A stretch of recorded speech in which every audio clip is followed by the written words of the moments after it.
Goeienaand en welkom so van my kant af. Is so lekker om elkeen te sien en ja, is lekker vir my om voel of ek lank weg was. Dit was net 3 weke, maar dit voel vir my baie lank of ek baie lank weg was.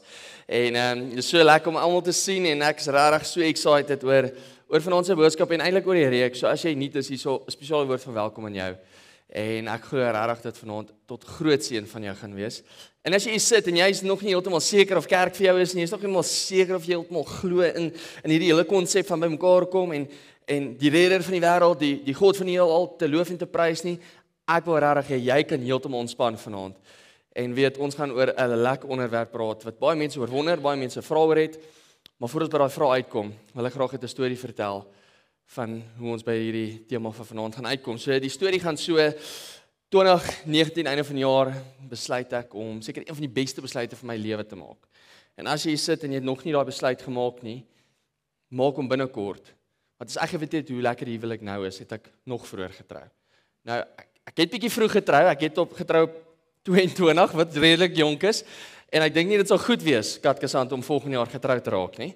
Maar ek wil vir jou waarborg, dit is een van die lekkerste goed wat jy kan beleef as jy die regte persoon kry en as jy die regte persoon bly. En ek dink ons het lekker al daaroor gesels in ons verhouding reeks in die begin van die jaar, maar iets wat ek onder elkeen van ons aandag moet bring is die een ding waarna ek die meeste uitgesien het om te trou. En ek wil nie jou kop met iewers anders heen gaan nou op die oomblik nie. Was honeymoon. Dit was my die gedeelte waarna ek die meeste uitgesien het en jy kan ook dink wat ook al jou rede mag wees, dit is nie seks noodwendig nie. Dit was omdat ek so opgewonde is om vir 'n week lank op vakansie te gaan sonder my ma en my pa en saam my ek wil sê nuwe vrou. Dis nie asof ek 'n ou een gehad en 'n nuwe een gekry het nie, maar saam met my vrou en ek dink daar is nie 'n oomblik wat jy as 'n jong man na meer kan uitsien nie. Dit is een van die lekkerste vakansies wat jy in jou lewe sal hê. Nou ons was bevoorreg, ons het 'n geskenk gekry van my skoonma af. Nou kyk, ek wil dit sê, die kamera rol. My skoonma is die beste. En ek weet nie of sy hierdie diens gaan kyk nie, maar ek is baie lief vir Moekie. Want sy het ons bederf om te sê, okay, ek gaan vir julle Mauritius toe stuur. Nou, nie almal so bevoorreg om so oulike skoonma te hê nie. Jy sê dalk en jy soos, waar huil ek myne in? Hou net vir 'n rukkie aan. Ek beloof jou, as jy lank genoeg hang op die onderwerp, kan dit dalk beter raak. En bevoorreg, maar voor dit, ons het op 'n Woensdag getrou, baie goedkoper, baie goedkoper. Trou op 'n Woensdag en toe sou ons eers die Sondag aand gevlieg het. So toe besluit ek gaan soos my eie honeymoon reël voor honeymoon, soos 'n pre-honeymoon. Ek weet nie of daar iets is soos dit nie, maar ek besluit, weet jy wat, ons gaan so 'n bietjie wildtuin toe en al daai reëlings word in my hande gelos. Nou ek het vir julle gesê ek was bietjie jonk en ek weet nie of jy sulke groot verantwoordelikhede op 'n jong man se skouers moet los nie, maar ek besluit, weet jy wat, kom ons gaan tipe van 'n Mabalingwe toe en ek boek en ek sorteer alles uit en ek kon nou nog ek gaan kyk, ek sê nee, ek gaan op honeymoon, ek gaan nie settle vir die gewone kamer nie, ek gaan die deluxe, die honeymoon kamer vat. En ek kon nou op daai plek het ek nog nie die finansies gehad nie, so ek het net 'n kwart betaal en vir hulle sê ek betaal die ander kwart oor 3 maande en dan so gaan dit aan. En so gebeur dit, trou, volgende dag staan op en ek sê, my lief, raai wat, ons gaan van hier af, gaan ons eers iewers heen en sy het geweet toe van die honeymoon wat ons gaan vlieg en ons gaan Mauritius toe en ek sê vir haar, luister hier, so voor ons daartoe gaan, ek het 'n verrassing. Ons gaan nou al op honeymoon. En sy sê, oh wow, en ek sê vir haar, my lief, hierdie plek gaan, ek wil amper vir jou sê, vergeet Mauritius. Hierdie gaan die honeymoon wees, want raai wat, ek het dit gereël. En sy soos, okay. En vir een of ander rede, het my realiteit en haar verwagting nie heeltemal by mekaar gekom nie. Ons ry toe, eerstens vat ek die verkeerde afrit, 25 km op grondpad wat ons nie moes gery het nie, en ons moes toe 25 kilometer terugry op daai selfde grondpad om nog 10 km te ry. Ons het 3 ure op amper 'n grondpad gery, want ons het 'n I-10 gehad, en besluit ons moet verantwoordelik wees, ons ry toe, en toe ons daar aankom, toe was daar 'n double booking vir die deluxe honeymoon kamer wat ek geboek het, en hier is my reaksie. Wat op aarde gaan hier aan? Dit voel of die beste ding wat met ou kan gebeur, 'n vakansie saam met jou vrou, die slegste ding geword het, en amper soos hel voel. Want kom ek sê vir jou, sy was nie impressed met die 2 kwart enkelbeddens op honeymoon nie. Sy was soos, jy weet ons is nou getroud, en ek soos, luister hierso, ek wil net seker maak ons is op dieselfde spasie, dat as ek jou kwaad maak, dan kan ek op my eie bed lê vanaand, en dit het vir my gevoel soos, hierdie is nou hel, hierdie is nie lekker nie, en 'n bietjie op 'n meer ernstige noot, jy het al die vraag gevra, wat op aarde gaan hier aan? Dis amper asof daar meer is van die storie wat besig om af te speel, as wat jy op die oomblik kan sien.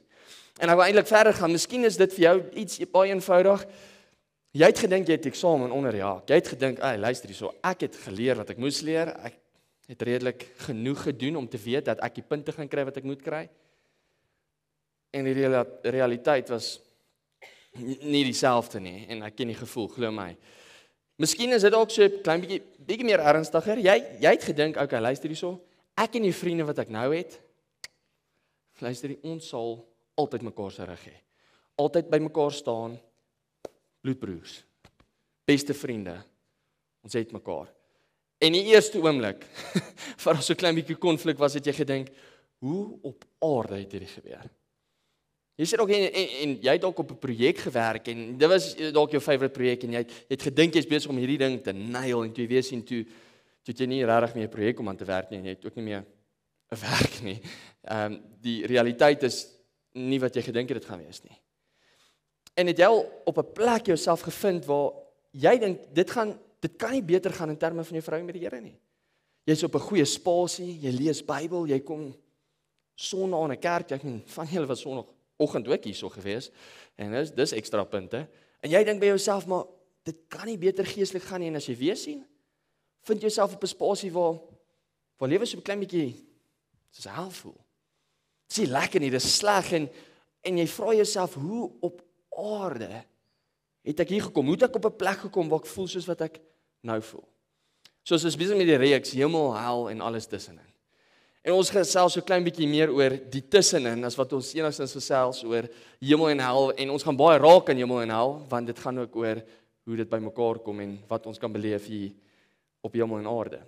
Maar die feit van my saak, en ook die feit van jou saak, wat hier sit, en die vraag vra, maar wat op aarde gaan hier aan, is ons moet besef, daar is 'n realiteit. En jou realiteit lyk so klein bietjie anders as my realiteit, en die feit van die saak is net, dit wat ons sien, en dit wat ons ervaar, is nie noodwendig wat ons gedink het dit gaan wees nie. Ons het gedink, okay, ek is okay, my werk gaan goed, my verhoudings gaan goed, al hierdie goed is, ek so op 'n great space met my vrou en met die Here, maar dit speel nie noodwendig uit soos wat ek gedink het dit gaan uitspeel nie. So, hoe is dit? Hoe is dit dat jy jouself hierso vind, en ewe skielik voel dit vir jou of die slegste dinge ooit met jou gebeur het? So ek gaan so klein bietjie uit 'n Bybelse raamwerk, eintlik maar 'n opinie gee, of 'n raamwerk, of 'n teologie, wat mense oor gesels, en die Bybel vertel hierdie storie oor hoe dit lyk, en hoekom dit is, dat ons onsself baie keer vind in ons realiteit, en ons dink goed gaan goed, ons is oortuig daarvan dat goed gaan, maar as jy jouself sien, dan gaan dit nie eintlik so goed nie, jy beleef meer sleg as wat jy goed ervaar. En dis nie eens dat jy regtig 'n slegte mens is nie, dis net jy vind jouself baie keer op hierdie spasie. So ek wil jou vir 'n oomblik net uitdaag. As jy die goed waaroor ons praat, mag dalk vir jou vreemd klink, mag dalk vir jou weird klink. Ek dink baie keer wanneer dit kom by kerk, is dit baie makliker, of wanneer dit kom by prediking, is dit baie makliker om te gesels oor die fisiese, oor die realiteit. Ons 'n klein bietjie meer uitdagend wanneer ons gesels oor die ongesiene. Die oomblik waar jy vra, hoe op aarde het hierdie gebeur, maar soos jy daar besig is dit amper as vir jy, maar there's more to it. There's more than meets the eye. Daar's iets anders wat besig is om af te speel. En hoe die Bybel hierdie vir ons inkleer, hoe die Bybel vir ons hierdie raamwerk gee, is dit vertel 'n storie van die begin. Nou, ek weet wat jy dink is die begin, Genesis, nee, nog voor die begin, as dit enigstens moontlik is om so daaraan te dink. Nog voor die begin, wat die skepping was daar 'n ander moontlike, nie begin nie, maar realiteit. En ek gaan dit nou laat meer sin maak, maar in hierdie storie, baie skrywers skryf daaroor, mense wat bestaan het, mense wat ons na kyk en ons weet, impak op ons geskiedenis het, Johannes en Petrus en bietjie minder Petrus, maar meer Jesaja en Esegiel en baie mense het vertel hierdie storie van iets wat afgespeel, iets wat gebeur het, wat kan verduidelik hoekom ons baie keer sleg ervaar wanneer ons dink goed gaan goed. En hulle vertel hierdie storie van 'n engel wat eendag in die hemel was, wat beskryf word as die môrester.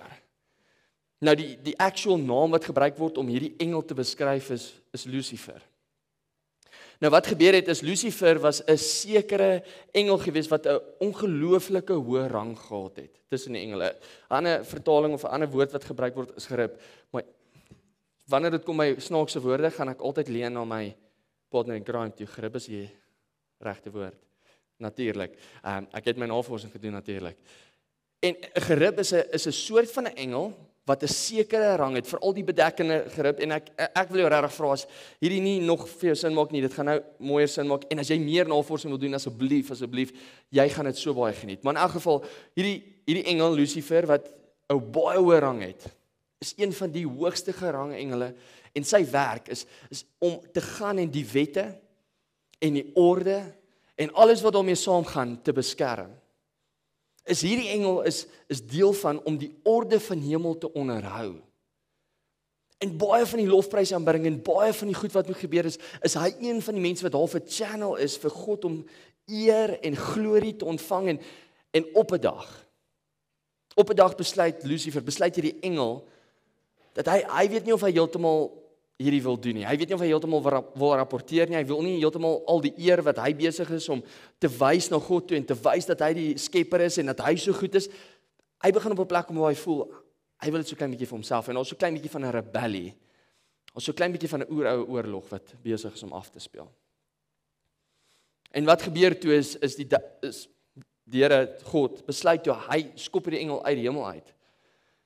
En hy gooi hom af aarde toe saam met die mense saam met die engele wat saam met hom in rebellie was. En hierdie spesifieke engel word vertaal baie keer, soos ons hom dalk bietjie beter sal leer ken, as die duiwel of as Satan.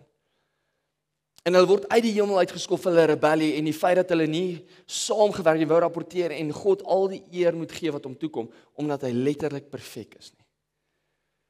Hulle word uitgeskop. En ons hierdie regeringsoorlog wat besig is om plaas te vind. Ons hierdie oorlog wat besig om plaas te vind tussen goed en sleg. Tussen bad and good. Tussen hemel en hel. En hierdie het 'n impak op ons realiteit, want die realiteit is meer as wat ek en jy kan sien, dis meer as wat ek en jy kan ervaar. Maar hierdie regeringsoorlog lyk dalk vir jou dalk soos hier's hierdie massive oorlog wat besig is om af te speel, maar die oorlog lyk bietjie meer soos hierdie twee honde wat in 'n geveg is. Nou, ek weet nie of wie jou kanse wil vat nie, ek weet nie wie se span jy wil wees nie. Maar ek kan nie eens sê daai ander swart hond is 'n hond nie. Ek weet nie eens of dit 'n hond is nie. Dit lyk baie naby aan 'n tipe van 'n hamster gekruis met 'n rot. En dan 'n ander hond is ek sal nie teen hom wil gaan nie. En ek hoef nie te sê dit wenig uit te lig, maar miskien is jy wonder dalk, maar die boerboel, dis God. En dan die klein rot hamster is die duiwel. En daar's hierdie oorlog wat besig om af te speel, en tussen hulle twee, en asseblief hoor my mooi, ek onderskat nie enigstens die krag wat die vyand kan hê nie. Ek onderskat nie die krag wat Satan of die duiwel kan hê. Hy's baie slimmer en baie sterker as wat hierdie prentjie om inkleer in ons samelewing, maar in terme van die regeringsoorlog is daar's nie 'n kans nie. Inteendeel, hy het klaar verloor. As jy enigstens die storie van Paasfees ken.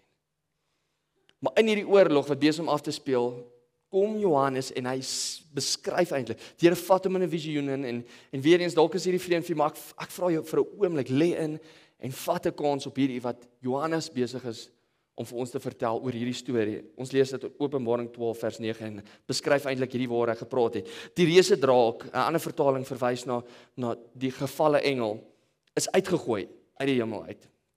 Dit is die slang van die oertyd, die slang wat van die begin eintlik af is in die tuin van Eden, van die oertyd, wat ook die duiwel en Satan genoem word. En wat die hele bewoonde wêreld verlei. Hy is op die aarde neergegooi, as ook sy bose engele wat saam met sy bose engele saam met hom. So, as jy jouself vind in 'n spasie waar jy half is en jy het gedink goed gaan goed en jy het besef goed gaan goed en ewe skielik vind jy jouself op 'n plek waar die realiteit is nie noodwendig wat jy gedink het dit is nie. Kom jy en hy sê ek wil net vir 'n oomblik vir jou prentjies skets. Ek wil net vir 'n oomblik jou ietsie wys wat jy dalk nie besef het nie. En Paulus, ook een van die ouens wat Jesus nou gevolg het, wat kerke gaan plant het, wat 'n ongelooflike impak op ons geloof het, gaan en hy skryf verder en hy sê hier's wat ek wil hê jy moet besef, hier's wat ek wil hê jy moet sien.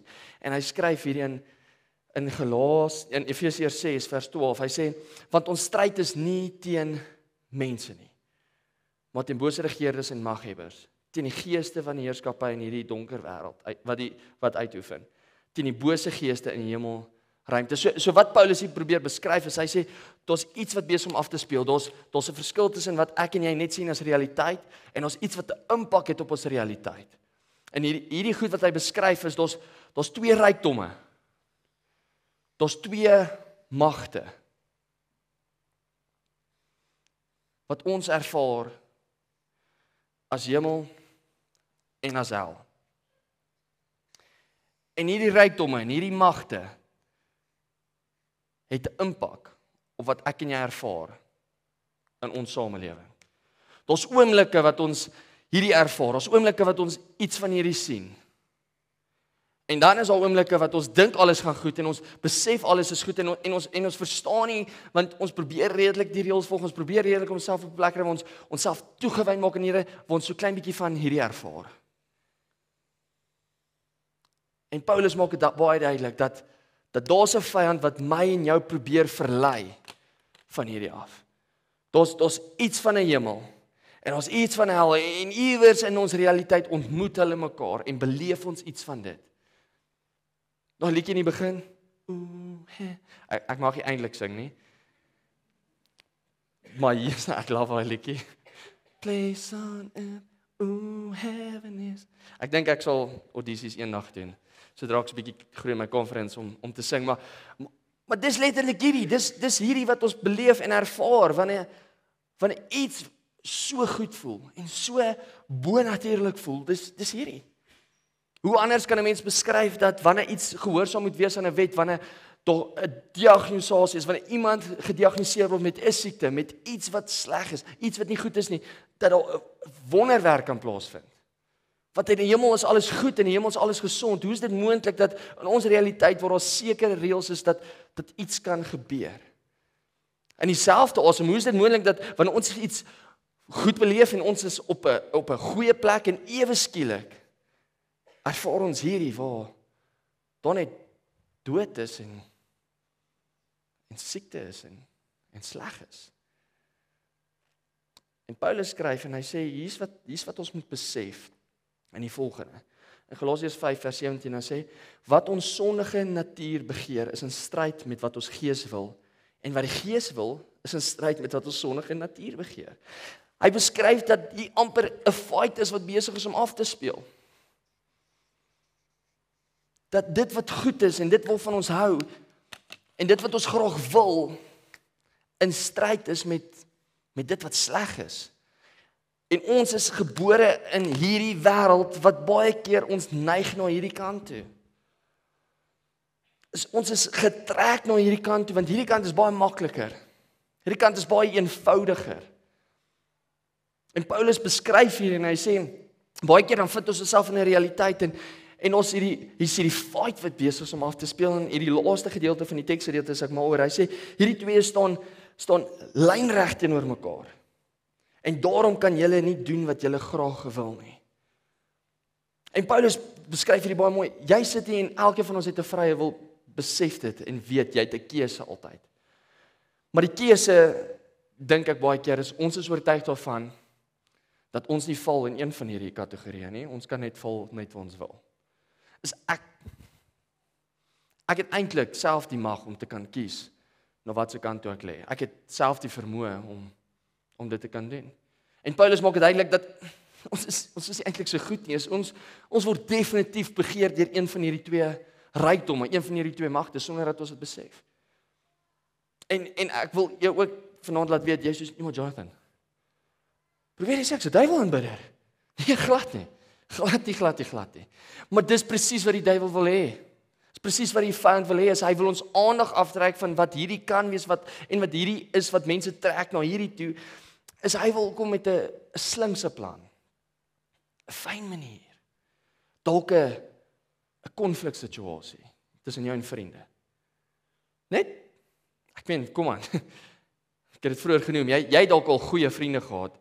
Maar glo jy vir my, is die vyand sal enige oomblik gebruik om jou te vat op 'n plek waar jy in plaas van vrede maak, gaan jy eerder trek na 'n plek toe waar ons net nie vir mekaar hou nie.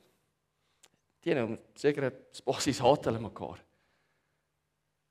Dalk is dit nie 'n konfliksituasie nie, dalk is dit so klein bietjie meer ernstig terme van jou werk, 'n finansiële besluit of afhanklikheid.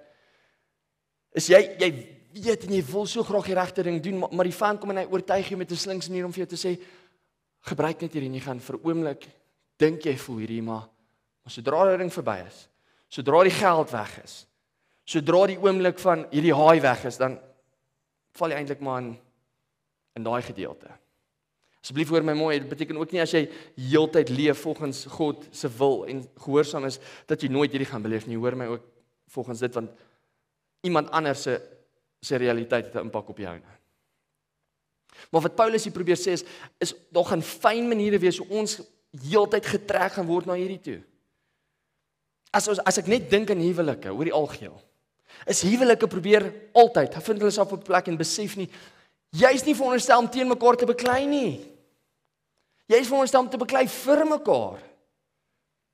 Dat wanneer iets ontstaan, wanneer daar konflik is dit nie die plek om te sê, jy, ek glo my ek en my vrou doen dit baie goed. Dis jou skuld en dit is jy wat dit gedoen het en jy het ons in hierdie situasie gesit. En dis presies wat Paulus hier wil probeer sê. Hy skryf hier en hy sê hierdie twee staan lei agter mekaar en daarom kan julle nie doen wat julle graag wil nie, want wat ons wil doen is ons wil 'n great huwelik hê. Ons wil iemand wees wat eerbiedig is teenoor die Here. Ons wil iemand wees wat integriteit lei. Ons wil mense wees wat vol liefde is en almal verwelkom en regtig in harmonie saam met mense leef, maar die vyand kom en hy trek ons na daai kant toe. En daarom sal jy self baie keer in situasies vind waar jy dink iets is goed, iets is mooi, iets is reg. En jy skielik voel dit vir jou soos hel op aarde. Hoe is dit moontlik? Want ons meer as net realiteit wat ek en jy kan sien, beleef en ervaar. So hoe presies is hoe het ons lewens 'n impak op hierdie realiteit? As Paulus skryf verder en hy sê, besef hierdie, wanneer jy gehoorsaam is, wanneer jy leef in God se wil en wanneer jy die goed doen wat nie altyd noodwendig lekker is nie noodwendig maklik is nie. Jy weet die hele 10 gebooie ding, Jesus op die berg gerede, wees lief vir jou vyand, draai die ander wang, daai hele ding. As Paulus beskryf die vrug daarvan en wat ek en jy beleef as ons lewens daaraan toewy, beleef ons iets van Galasiërs 5 vers 22 en die eerste gedeelte van 23. Hy sê, maar die vrug wat die Gees voortbring. En dis net nadat hy geskryf het, die geveg tussen goed en sleg, ons dit wat ons begeer, dit wat ons graag wil doen, beskryf hy en hy sê, maar die vrug wat die Gees voortbring is liefde, is vreugde, vrede, geduld, vriendelikheid, goedheid, getrouheid, sagmoedigheid en selfbeheersing. Niemand van ons wat hier sit kyk na hierdie en soos, nee, genade. Net nie selfbeheersing nie. Liefde, come on. Geduld, ek het al te veel van daai gehad. Werk nie vir my nie. Niemand van ons kyk na hierdie gedeeltes, span julle kan daai teksgedeelte net oplos. Niemand van ons kyk na hierdie vrugte, niemand van ons kyk na hierdie gedeelte en sê maar wanneer jy regtig gehoorsaam is, wanneer jy in God se wil leef. Niemand van ons kyk na daai goed en dink, ek weet nie. Nie vir my nie. Maar dis presies hoe die vyand ons vang. Dis almal van ons wil daai ervaar, almal van ons wil dit beleef. Maar aan die ander kant beskryf hy hoe dit voortkom in Galasiërs 5 vers 19, dan sê hy, die dinge wat ons sondige geaardheid ons laat doen, hy praat daarvan, dit wat ons trek na hierdie kant toe, hy sê is bekend, is seksuele sondes, onreinheid, losbandigheid, afgoderry, towerkuns, vijandigheid, risie, jaloesie, woede, selfsugtige ambisie, verdeeldheid, partyskappe, afguns, dronkenskap, willepartytjies en al sulke dinge.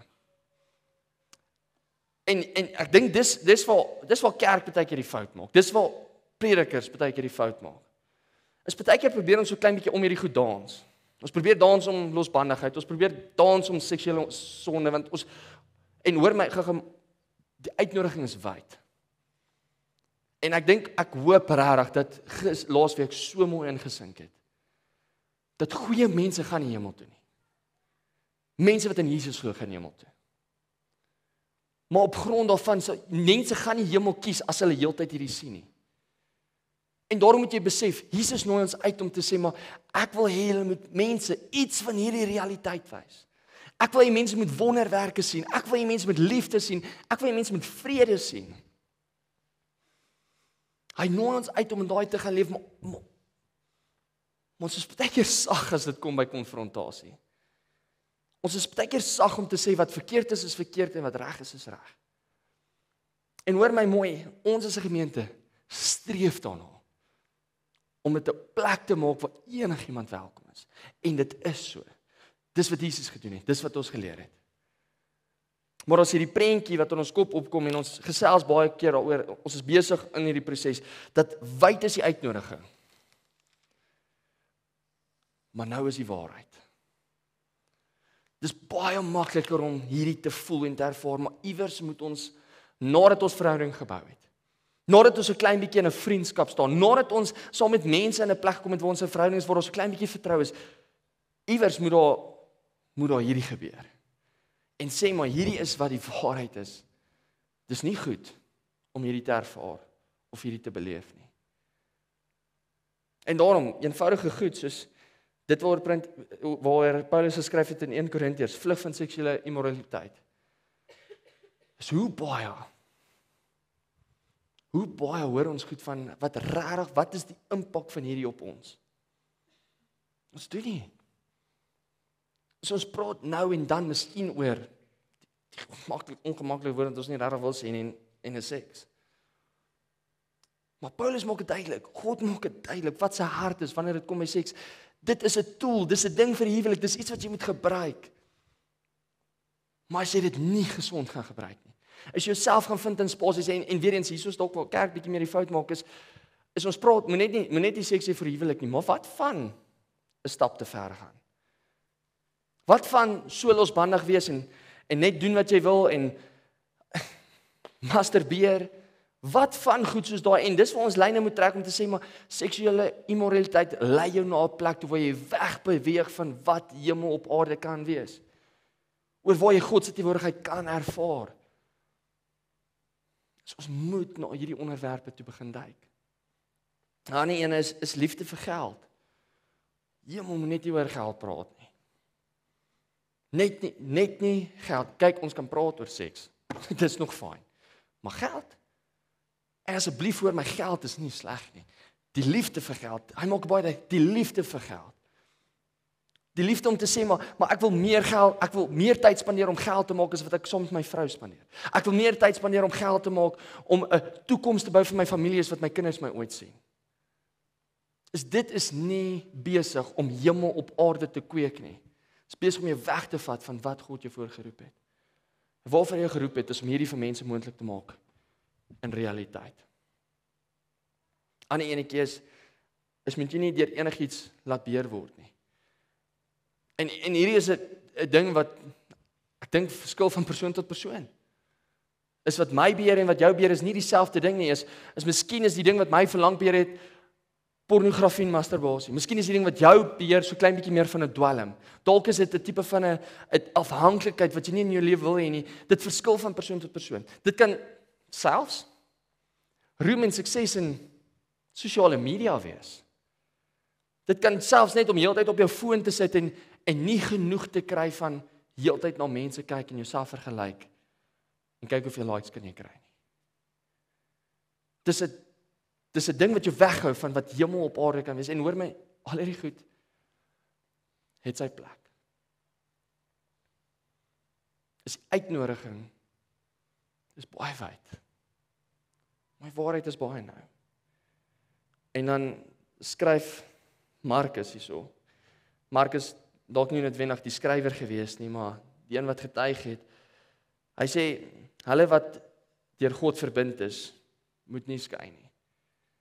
En ek dink hierdie is iets wat so klein bietjie meer in my hart nou begin leef rondom huwelik is. Dis net te maklik om uit te klim. Dis net te maklik om weg te stap. Glo my, jy wat dink jou vrou of jou man is die hel wat jy beleef op aarde, gaan nie verander by die volgende persoon nie.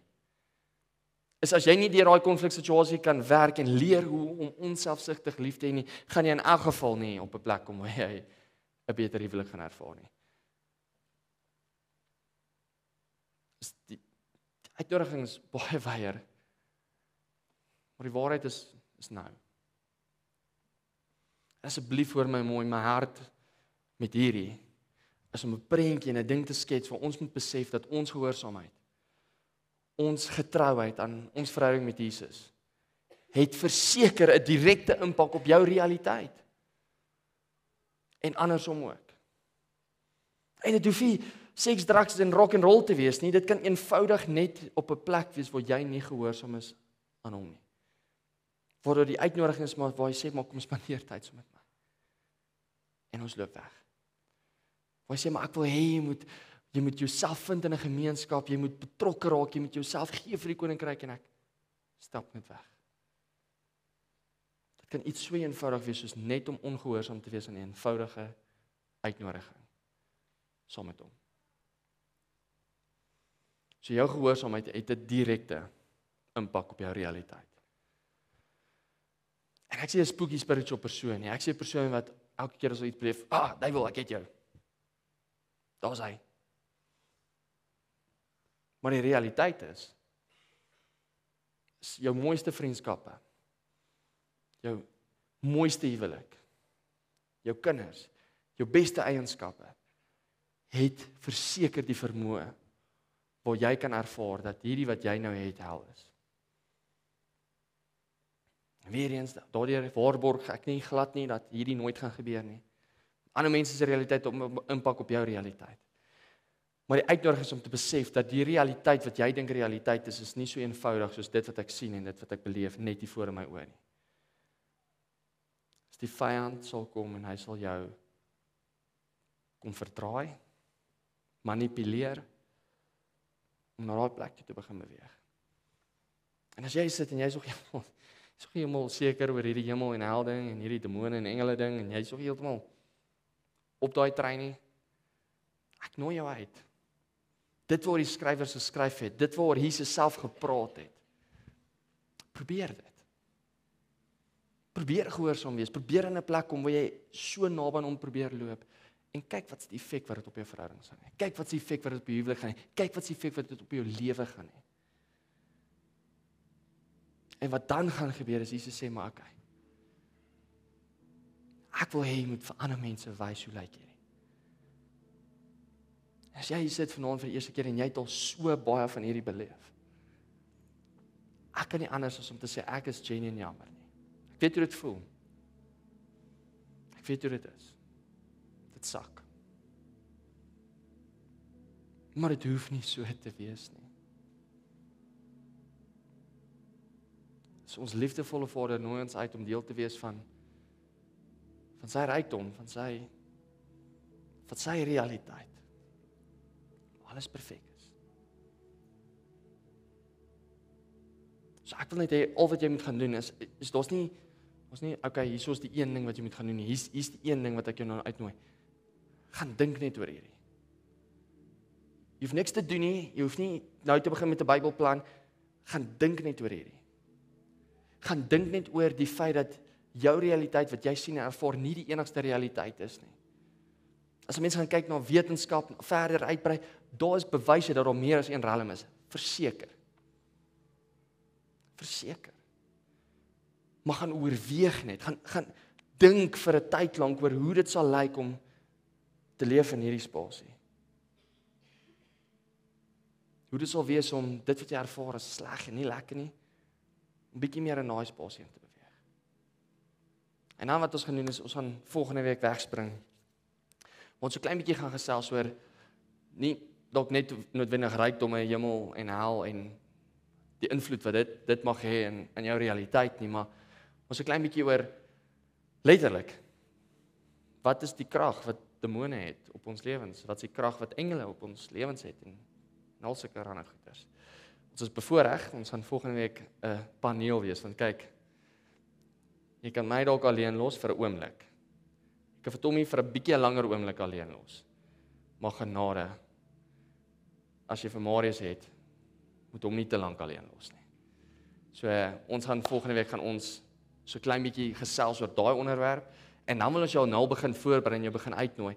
As daar vrae is wat jy het oor hemel, en dis goed wat jou genuine pla of jy het vrae oor hel, vra dit.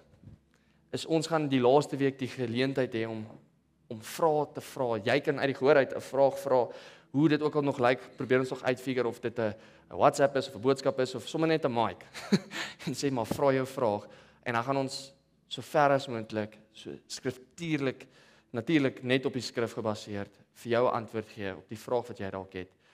En ons ingenie uit dat hierdie wat die vraag het, die goed waarmee jy rondloop, dat dit vir jou duideliker sal wees. Dat dit vir jou eenvoudiger sal wees, dat dit nie hierdie verskriklike vreesaanjaende ding hoef te wees nie, maar dit eenvoudig is dat hoe meer gehoorsaam jy is, hoe nader in Jesus leef, hoe meer beleef jy hierdie, so eenvoudig soos dit. So hierdie week gaan dink net en voel net oor hierdie. Kom ons sluit ons so. Hemelse Vader, ons is so ongelooflik bevoorreg dat ons hierdie oomblik kan hê om net te besef dat ons beleef en ervaar so baie goed in ons dag, en dit wat ons beleef en oral waar ons gaan. Maar Here, in dieselfde asem kan ons ook sê dat kan nie net een realiteit wees en dis die fisiese nie, want ons weet daar's 'n God in die hemel wat buite realiteit moes gestaan het en realiteit geskep het. En wat ons kan beskryf as realiteit is nie 'n realiteit nie. En Here, ons erken ook dat U ver bo ons verhewe is, dat U ongelooflik magtig is, dat U so groot en so sterk is. U is ons koning. U is die een wat heers. Maar in dieselfde asem erken ons en weet ons dat selfs in die woord skryf die mense wat U gesê het om hierdie te skryf vir die storie. Waar die vyand uitgegooi is, waar die duiwel uitgegooi is, Satan uitgegooi is as vol van rebellie, as vol van die feit dat hy nie gehoorsaam was aan U nie. En sy missie en sy visie is ons so ver as moontlik hemel op aarde te laat beleef. En Here, ek bid so vir elke persoon wat hier sit, wat op die oomblik hel beleef. Wat op die oomblik hulle self vind in 'n verslawing, in 'n verhouding, op 'n spasie waar hulle nie moet wees nie, met 'n keuse, dat daai goed 'n direkte impak op ons realiteit het. En Here, ons bid en ons vra, Here, asseblief kom wys ons. Wat is die een tref, wat is die een stap wat ons kan vat om nader aan U te kom? En Here, ons bid so vir beskerming. Wees saam met ons, help ons. Dat ons nie van U sal wegbeweeg nie, maar nader aan U sal kom. Mag ons 'n geseënde week hê. In Jesus naam. Amen. So ek wil nooi, moenie volgende week mis nie. Ons sien ongelooflik uit. Mag jy 'n geseënde week hê. As jy graag saam met iemand wil bid, as jy selfs wil gesels en so klein bietjie wil hoor rondom waar kan jy gaan navorsing doen, waar kan jy so klein bietjie meer oor hierdie gaan inlees. Ek gaan na die tyd hierso wees. Daar gaan predikante wees wat saam met jou wil bid, maar mag jy 'n geseënde aand hê. Asseblief ry veilig. Blessings. Goed gaan.